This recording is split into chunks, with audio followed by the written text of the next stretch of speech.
them steppers, huh? But you can't step with us. Niggas swear they certified steppers, but don't step enough. Oh, you be with them steppers, huh? But you can't step with us. Niggas swear they certified steppers, but don't step enough. Oh, you be with them steppers. Oh, welcome back to another episode of Certified Steppaz Podcast. As you already know, I am your host, KP. And before I get started and introduce my beautiful guest to the left of me, just want to quickly remind y'all, man, tap in. You know your boy has the merch.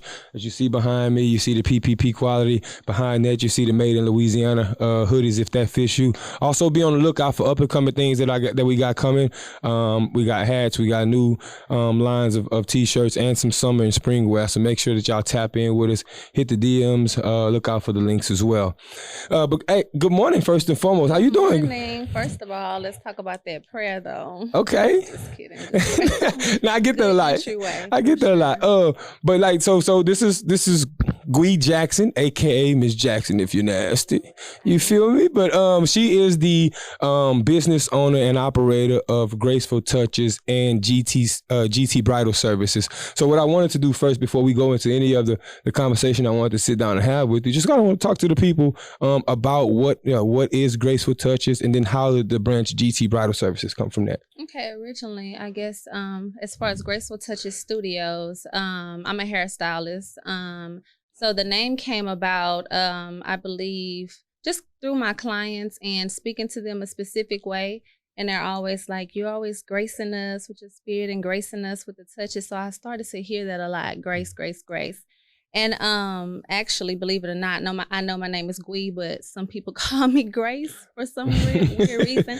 So anyway, it just stuck with my spirit, and it sounded right and it moved it right. And it also, it said exactly what I am and what I stood for, grace. You know what I mean? Yeah. So as far as GT Bridal, it kind of piggyback off of Graceful Touches Bridal, where I service clients around, travel, assisting them with weddings and stuff like that, doing their hair and their tribe, and that's about it. Nice.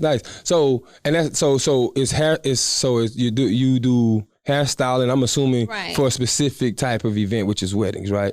Yes. Well, okay. Actually, so I'm a hairstylist, so that's in salon work, you know. But as far as the GT Bridal Services go, I travel with that, whether it's here local or it's travel. Okay. So then do you have a salon, or are you a book by hire? So at this moment, since I am part-time, since I'm with my clientele, I'm transitioning because I am in nursing school, and the bridal service company is actually outweighing the school, the salon in general. So that's why I kind of went part-time with it, because the demand has been extremely high, in a blessed way though. Is that because of the season? Like I know that, you know, hell, even having to be involved in the wedding season my damn self, like, is that run that you're on right now, is it because it's a season, or is it just growing? No, because you also have people that just last minute say, we're going to the courthouse, I need to be styled this specific way. So it really... So it's year-round work that's just been building? Pretty much, yeah. Okay.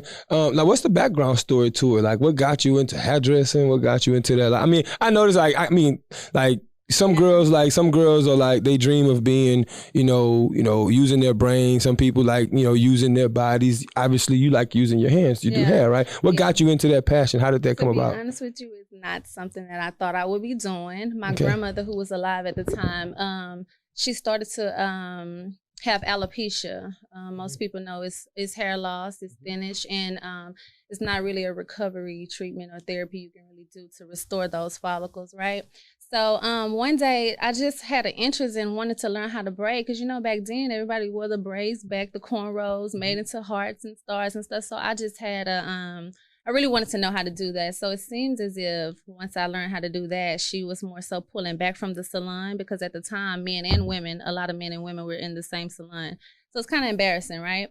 So she just asked me one day to try this technique on her hair, and ever since then, more of her friends who was also going through hair loss as well, it kind of came that particular thing with working with alopecia first. Like, I never even really touched a person with a head full of hair before. So actually, once I had my first client with a head full of hair, I really didn't know what to do, because I'm like, I'm used to building bridges on people that don't have hair, and I'm coming to a person with a whole head full of hair, and I'm like, okay, this is different. So my technique has to be different. So yeah, it started from my grandmother, and from there it went to the sisters, and went to the cousins, and went to the friends, and it went to the grocery stores and wherever you at. Yeah. You know. So it started like that. So it became a passion, and actually, no lie, I tried to run from it after a certain time because it just wasn't what I wanted to do, you know. And then once I saw how the people were affected in my chair, it was more to the calling than just the touch. But let's talk about that real quick, because you mentioned something I think that we shouldn't just gloss over. Like you talked about running from something that obviously you dope at, right? Like it came natural to you. Your grandma just literally just asked you, hook me up, and then it just grew from there, right? So it came naturally. I want to dissect like your thought process of like the why behind you felt the need to run from that, actually I wanted to go to school to be a nurse at the time. So and this was before that, because all this started, I was only 14 years old when it started. Wow. So coming out of high school, you know, I already was building clientele, so it was either stick with that or go to school. We couldn't do nothing in the house, so we had to have an option of working or going to school. That's so fucking dope. That's dope. Actually I wanted to go for nursing, so I started like my prereqs, but then the money became so good with hair. So honestly, it was more so because of the money. I was like, man, ain't nothing wrong with that. And I kind of did a quick little search, like, oh, that's what nurses start with. I'm already this young and I'm pulling in this, and it was mind blowing to me. So I kind of I stuck with it for a little bit, but then after a while I'm like, no, I just want to go and pursue the nursing. I want to pursue the nursing. So I left, and then the calls wouldn't stop. And this, of course, before social media. So it's word of mouth. So it's like, well, I don't know nobody else to go to. And it's just like, I'm a sucker for people emotions, for people in general. Yeah. So I'm like, I don't want to do this, but I mean, I'm going to just go ahead and do it. And then it was literally after that, I feel like I was drawn to it. Like God was just really trying to tell me, no, I need you behind this chair. Yeah. Like these women need to hear certain things that you have on you that you don't even know you have yet. Yeah. So that's what it was for me. Yeah. Let me ask you something though, because it's one thing to be great at something, right? And it's one thing to, know you got a skill, right? But it's a completely different thing to build a brand, to build a hustle, and to be able to sustain a lifestyle off of that passion of what you have going on, right? Talk to me a little bit about your hustle. Where did that come from? Like your background, like just as a woman, to just somebody that's gonna get out there and go get it. Was that naturally in you, or was? Oh, it's natural because my father, my mom, my sisters and brothers are all entrepreneurs, as well as have worked for companies as well. So it was kind of natural. We're all good with our hands. We was all taught things. So what you didn't know, I know. What mama didn't know, she could, it became one of those things. So yeah, it was entrepreneurship was already embedded in me. Yeah. So it was nothing for me to want to have my own, because I kind of already come from that. We are all independent thinkers in the house, but we also know how to work together. So that's okay. So when I think about the hustle, like for me, and I'll be honest with you, like when I look at I didn't have examples of like not necessarily like when I say hustle and grind, I'm talking specifically in the entrepreneurial space. Yeah. Like, well, I won't say I didn't have any examples. I had one. Yeah. I didn't know how to rationalize it at the time. My mama was working 3 jobs, so that hustle to me was her going to not corporate, but going into the 9-to-5 space and getting it 3 times over and not having a lot of time for her kids. Like that's why that affection for me plays a lot in who I am, because like mom, shit, from 6 p.m. to 6 a.m. mom was going doing correctional office stuff, and then sometimes when she get home, she got her tax business, she got clients, and then after that she got a little odd job she picking up, and then she knocking off 3-4 hours of sleep here and there and back at it, right? And so I wasn't raised on a lot of I love yous and stuff, but I also was raised on, hey, if you want these Jordans that you keep asking me about, I'm making enough money to sustain you and make sure you eat and make sure you good and make sure we can have a lifestyle.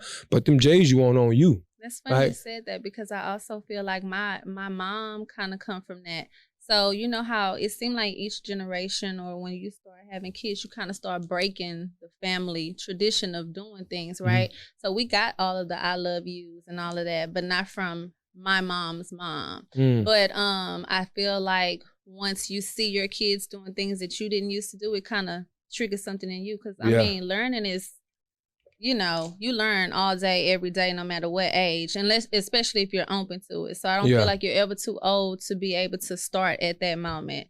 So, but I take that because that's a real thing. Do you feel like your mom's I love yous came as you became an adult? Oh, that came from the start. Okay, so that's how mine was. It's like when I was younger, I didn't like, and we knew it's not that she never said it. She didn't say it a lot though. But my mama shows you that she loves you in gift giving, and like this is a whole other topic. But my mama's love language is, gifts, receiving gifts. Yeah. And so she's old school. So the only way she knows how to show love is the way she know how to receive it. Right. Yeah, that's true. And so my mama, she'll buy stuff for you. Right. And she'll make sure you good. However, like you just don't hear it. You don't hear that affection. Right. But now that I'm an adult, it's like I force her to tell me now, because I'm always telling my mama, hey, tell me you love me. Like before we got the phone, if I'm getting ready to hang up, now tell me you love me. Yeah. And she's like, I love you, boy, shit. She's that type of woman. So I know the love is there, but that's just how, that's our relationship. And I love it because it's her. Like, I don't want to change you. I just want you to know that I need that affection from you. Yep.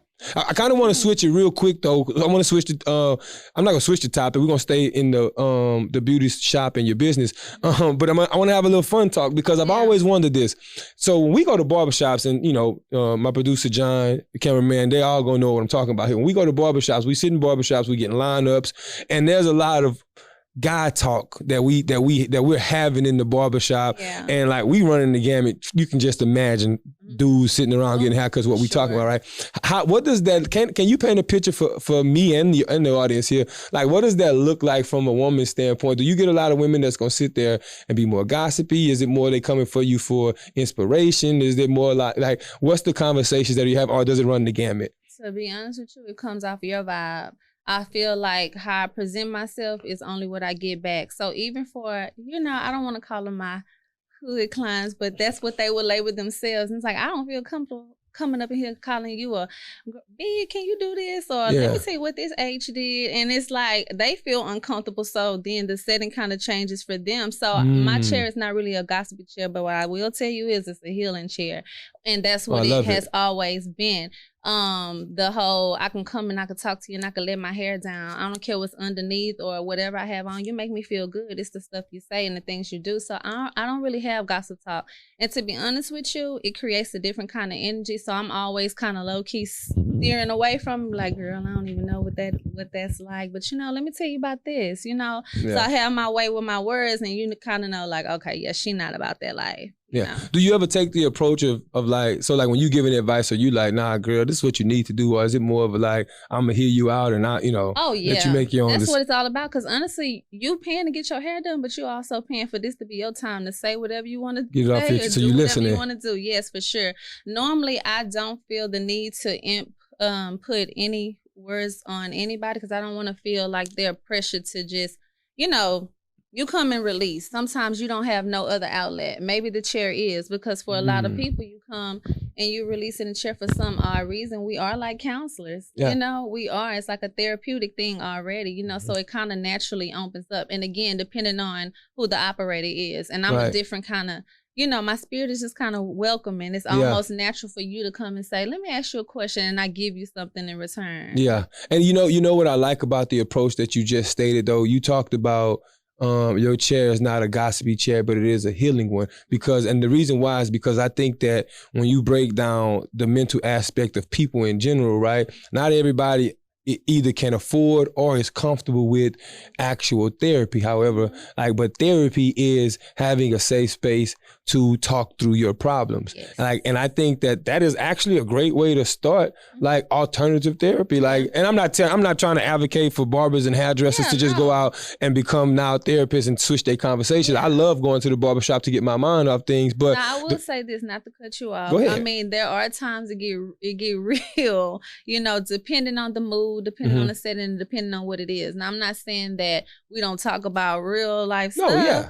But the fact that you have the healing component, right? The fact that the healing component is there is my point of because I ain't gonna lie, I'll be honest with you. My barber Ty, shout out to the Barber Collection and Katie. Y'all make sure y'all go holler at him. Barber Collection on Instagram as well. Plug him real quick, because he's dope in that way. I have a real friendship with Ty. He's been cutting my hair since 2010. And the funny thing is, people be like, how is that when you ain't been living in Houston 10, 12 years, right? So what you don't know is my mom's been here. And when I would fly from New York often, He was the barber I would go see. Like, he's been cutting my hair consistently for like 12 years now. And like, he clowns, he jokes, but he's always got an ear. If you need to talk through some stuff, you need to just work through some stuff, if you need to rethink some stuff. And I always tell him I appreciate him for that. That's why I kind of wanted to pick your brain on it and see. To be honest with you, people will travel for that too, alone. Yeah. You know, because you never know what anyone is going through. And it just took your voice or your touch to make them feel a certain way. So people will drive to that. Yeah. You know? Yeah, but hey, so now transitioning, across the street. Because I do want to get into it. I want to understand, because like when from the day I met you to like now, right? And we've been knowing each other for a few months now. And just understanding like your hustle, like, you know, being in a nursing program is one thing in itself, but then running 2 businesses, and then there was something we didn't even mention yet, but also having a baby girl that you got to take care of as well, right? And like when men look at you, right, we already see you're very headstrong and you're a dominant woman within your own self. Yeah. Not meaning that you're trying to dominate men, but you're very dominant, right? Yeah. So like, I want to navigate your thought process of like, how do you go about juggling that and finding happiness within a relationship? To be honest with you, I'm not really dating. However, let's just say if someone came along, I literally find myself, well, it's a lot of things that I've been learning lately, but I find that I have to connect with somebody that has just as much going on. Like, you have to be just as busy. And I say that because the person that has a lot of time to give me, I'll almost kind of pull away from what I know I need to be doing to give you a little bit of more time. And then that means me going stay up late at night finishing something I should have finish, you know, but that also comes with the territory too. So I feel like one of those things where if I engage with someone that has just as much businesses or just as embedded in just as much, right? He'll understand more so where I'm coming from, but it doesn't mean that we wouldn't have time together, because of course you sacrifice for certain things too. Right. I guess at the moment, again, I'm not really dating anyone, but if it was something like that to come my way, then okay, so it's like, it's more of a situation where it's like, listen, I got all this going on. I ain't really looking, but if it happens while I'm walking my journey, if it comes, then let's pursue it. Yeah, we can. See, and like, I totally understand that, because that's always been my message, right? It's like, I don't know how to stop doing what I'm doing to help entertain you and make sure that you feel, but if you are a woman who can ride this ride with me, I just said, you ain't gotta be no podcaster, you ain't gotta be selling clothes, you ain't gotta be into stocks and real estate, you ain't gotta be in none of that, but your race gotta be moving this way, like you say, and our time gotta be able to sync, and we gotta have an understanding, right? So I believe all that, but like within all of that though, right, because you're saying that you're busy and then you want a guy to be equally as busy, and like there's a lot of stuff on your plate. So my point is like, how do you identify when a dude is actually applying pressure though? For you to say, oh, okay, this could be it. You know what I'm saying? Intellectual stimulation. And I say that because it's so funny, because speaking of love languages, words of affirmation is the first one, right? So in my book. So I feel like once I'm drawn into a certain type of conversation and it's feeding me mentally and spiritually and things that I can just grow, just teachable moments, that already has my mind like intrigued, like I want to know more. So just because I already feel that way, even with juggling certain things, I want to make time for that too, because it's kind of pulling me, you know, in a different direction, just based off of whatever was said or whatever touched me, you know, in an in-depth way. So I will create more time. And then this is also based off of experience, because even before my daughter, I was the same way. Go. And I would date people who, you know, you have a job and you're off on the weekends, right? I almost feel guilty that I don't give you no time. So I'm automatically pull away from what I'm doing to give you time, you know? So I just feel like it depends. I just feel like for myself, it'll work better if I had somebody who understood, not because they wanted to understand, but they actually live that kind of lifestyle. Yeah, no, that makes sense. And the reason why like that probed the question is because it's like when you men use that excuse all the time. Right. And like, it's like, we ain't got time. But like, whenever we're saying that, women are constantly applying pressure. Right. And like, I know for like when a man, like we ain't as we ain't as aggressive when we can't, like when you cold shouldering us and it's like you looking like you on some, like we gonna be the type that's be like, man, you know what, F her. You know, like I ain't finna chase you. You know how I pride get in the way, right? So I like when you're moving on that path, like the concept of applying pressure has to look different. So from what you just said, it's like applying pressure don't need to be these extravagant dinners or anything. Like we can kick it, work together, have conversation. As long as somebody can tap into your intellect, the setting doesn't matter. Yeah. Sure. Because so from that though, like as men, like is there like a certain type of there's like a certain type of man that you like criteria that you need to come with? Like if a corporate man comes at you and his schedule is 9 to 5, free on Friday, and that's his time where he won't kick it with you mainly. Like, is that something that you consider, or is it yeah, we're doing that. Especially if it's right for me and it's right for you, and we can do that. If that's all you have, you know, and I'm sure, you know, depending on what it is and the setting it is, you know, I'm sure that'll kind of alternate depending. Right. Because the reason why I bring the question up is because, you know, like when you get boss women sitting down, right, the people think, because I don't even think you rock like this, but the perception of society thinks that when you see a boss woman is automatically like, I got to be matching boss status, and almost like a 9 to 5 guy wouldn't necessarily qualify just because he wouldn't quote unquote understand the lifestyle. So that's why I wanted to kind of talk about it, because sometimes like y'all need that structure that they can provide while you out there, you know, while your day could be here one day and then there the next day and then here you need somebody to come back to that's actually just stagnant and constant. It's how I picture it. Yeah, it's so crazy that you said that, because it's a recent situation between a girlfriend and another situation she's dealing with. I was trying to tell her that she makes a certain amount of money, right? And the guy she's dealing with don't. So she's always, I'm not going to say she's always pushing him to, you know, make more, but I think the fear for her is, if you don't make this much, then what if I fall and then he can't withhold what we done build? And and I'm like, let me tell you something, based off experience, based off of personal, and this is my testimony, you can have a certain amount in your account one day and be right on your face. And I was making more than pretty much everybody I dated, except for one person, but I have always made more money, and even still I fail. So if he chooses to deuce out on you because you done fail, how would you feel? Now don't go based off of that, because one day you can be high and one day you can be low. Now I'm not saying don't have a standard, or you know, but don't think that just because he's not making as much as you today that it means anything, because it could be you that fail. Right. You know? And see that, but that's why I tell people, and like I don't know if women believe me or not, but I truly, truly, truly don't care about your pockets, because whether you up or down, I have to want to be able to be on this ride with you. With you. Like I have to be rocking with you, the person. Because if I ain't rocking with you, the person, and you up, then morally I'm gonna feel like I'm on a ride just to benefit for something. And like I'm never gonna like that. I ain't gonna lie, like the way my loyalty and the way my morals are set up, I just can't ride a chick's wave for the sole purpose of coming up. Now, if I'm benefiting from what you bring to the table because you my girl and we are building together, that's a completely different thing. But I can't use people, right? And so like that's where like for me it gets a little shaky or whatever. Yeah, and also I feel like this. I don't normally ask for something, or I don't ask for nothing in general, but I'm saying, well, when it comes to what I'm about to say, in a man, I don't look for certain things that I know I can't present, you know what I mean, within myself, whether it's financially, you know, mentally, all these things, right?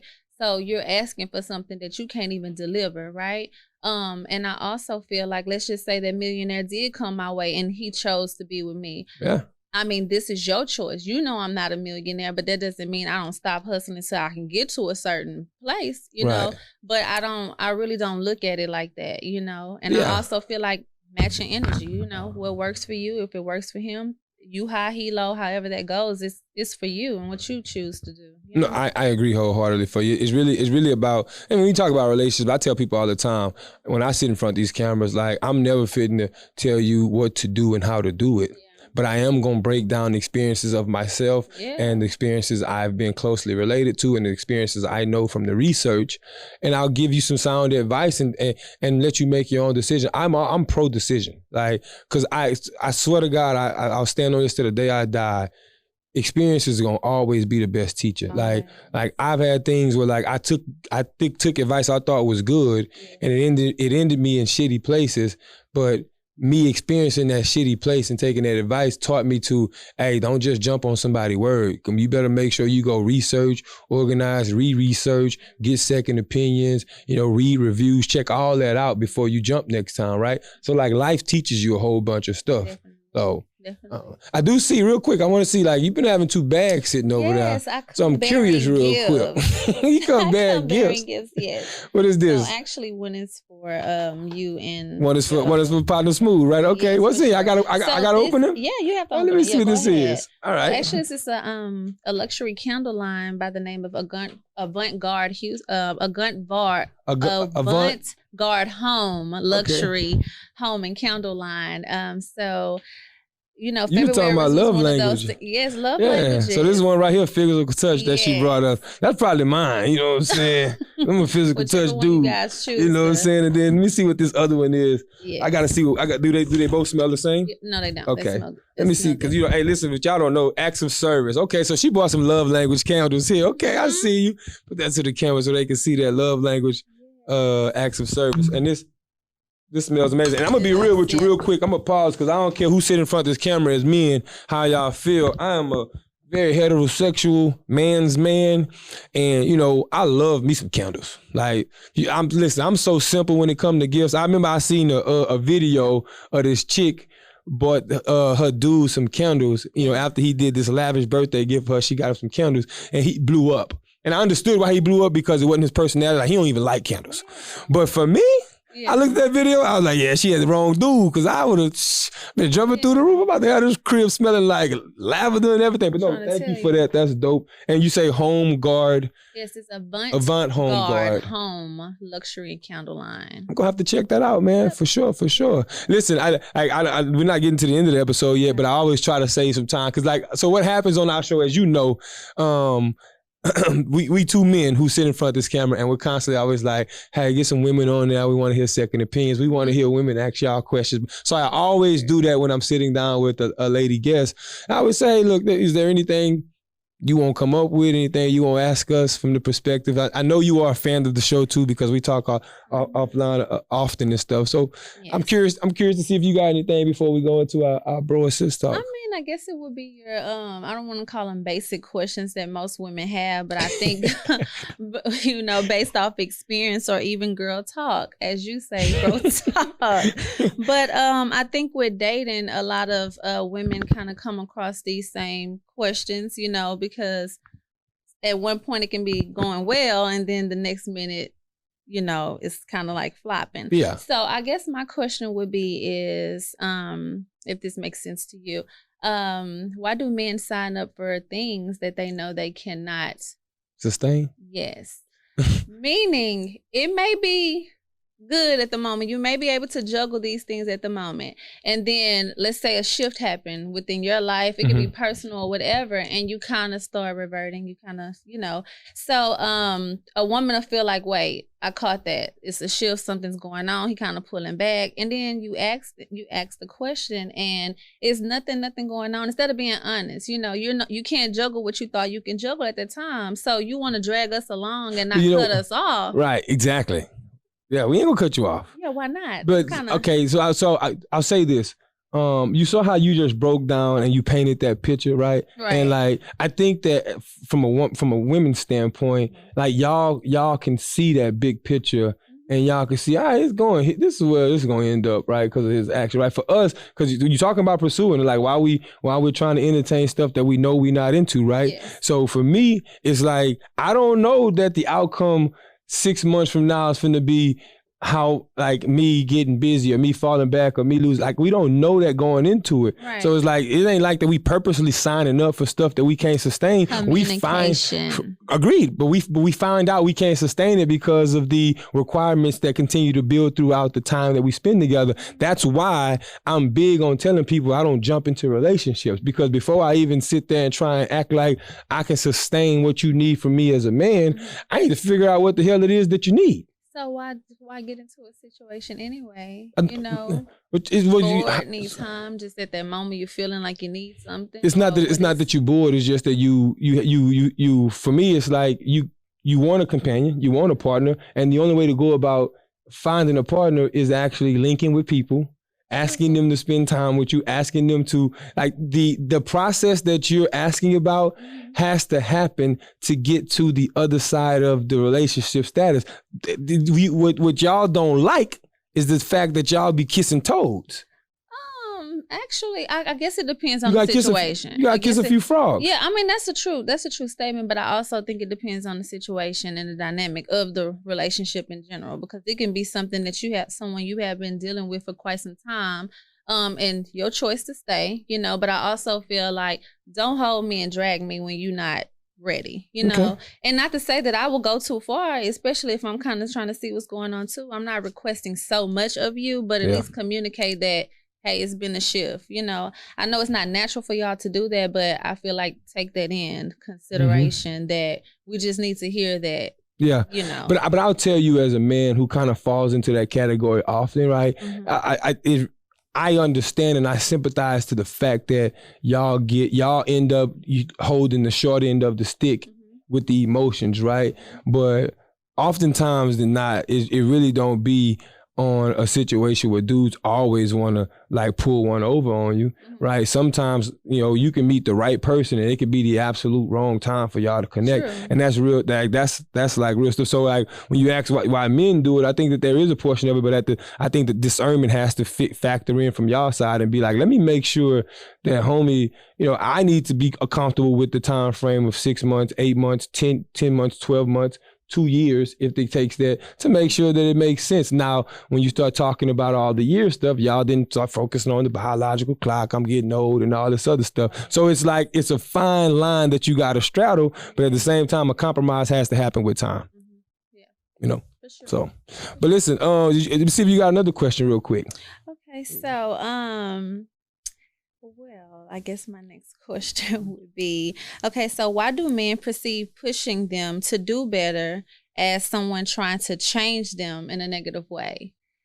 So, and the reason why I'm going to throw in a negative way, and this is also based off experience too, I guess. So you can be encouraging them to do something, and they'll take it as like, this worked for me though. Like, you're trying to change me, but no, it's like, I see a better way you can do it. It'll take a load off you, maybe, at the same time too, but you just, and this is like, I'm not trying to change you. Why I can't? And even if I am, why I got to be looked at in a negative way instead of I'll give you a short answer to that, because I know we got to wrap up real quick. Okay. But like, for me, it's like, it's not a fact that y'all trying to change. It's a lot of times we have to wrap our head around like what we're trying to do ourselves. So I feel like a lot of times when y'all pushing that advice, we don't even know who we are yet for us to figure it out and whatnot. So it's like when you put that added interest in there, it's like, hold on, bro, I got this, chill. Like, you always trying to change me when I'm working on me already. Right. But like, so I definitely want to expound on that. So we'll have to like get back to a point where we revisit this again, because I think there's more I can go into. But like, we're going to wrap up now for this last segment, because I know we got